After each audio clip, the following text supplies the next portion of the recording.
Pomfret মাছ খেতে অনেকেই পছন্দ করেন না, গন্ধ লাগে বলে, কিন্তু রান্নাটা যদি এইভাবে করা যায় তাহলে কিন্তু একদমই গন্ধ লাগে না। তো চলুন রান্নাটা সেরে নিই। এখানে আমি 3টে মিডিয়াম সাইজের পমফ্রেট মাছ নিয়েছি। এগুলোকে জলে ধুয়ে পরিষ্কার করে একটা ছুরির সাহায্যে এইভাবে আমি কেটে কেটে নিচ্ছি। মাছগুলো একটু কেটে কেটে নিলে এর ভেতরে লবণ আর মশলাটা খুব ভালোভাবে ঢুকে যায় আর খেতেও খুব ভালো লাগে। এবার আমি মাছগুলোকে ম্যারিনেট করে নেব। এর জন্য মাছের উপর আমি দিয়ে দিচ্ছি 1/2 চামচ লবণ, 1/2 চামচ হলুদ গুঁড়ো আর 1 ফালি লেবুর রস। লেবুর রসটা দিয়ে দিচ্ছি কারণ লেবুর রস দিলে মাছের আষ্টে গন্ধটা একদমই চলে যায় আর মাছটা খেতেও খুব ভালো লাগে। এবার হাত দিয়ে ভালোভাবে মেখে 10 মিনিটের জন্য আমি এটাকে সাইডে রেখে দিচ্ছি। আর অন্যদিকে মশলাটা রেডি করে নিচ্ছি। মিক্সিং জারে পেঁয়াজ, রসুন, কাঁচা লঙ্কা আর একটা ছোটো সাইজের টমেটো দিয়ে আমি বেটে রেখে দিচ্ছি।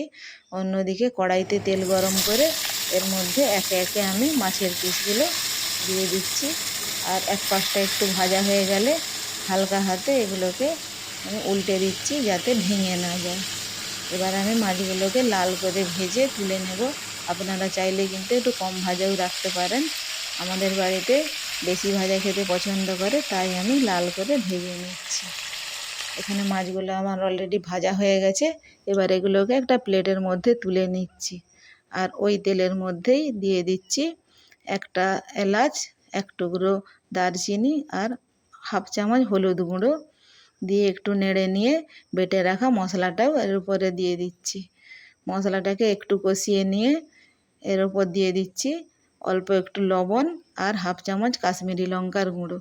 কাশ্মীরি লঙ্কার গুঁড়োটা অপশনাল, আপনারা না চাইলে নাও দিতে পারেন, তবে দিলে কালারটা খুব ভালো আসে। এবার মশলাটাকে নেড়ে চেড়ে ভালোভাবে আমি কষিয়ে নেব যতক্ষণ না মশলাটা থেকে কাঁচা গন্ধ চলে যায়। এখানে দেখুন মশলাটা আমার কষানো হয়ে গেছে।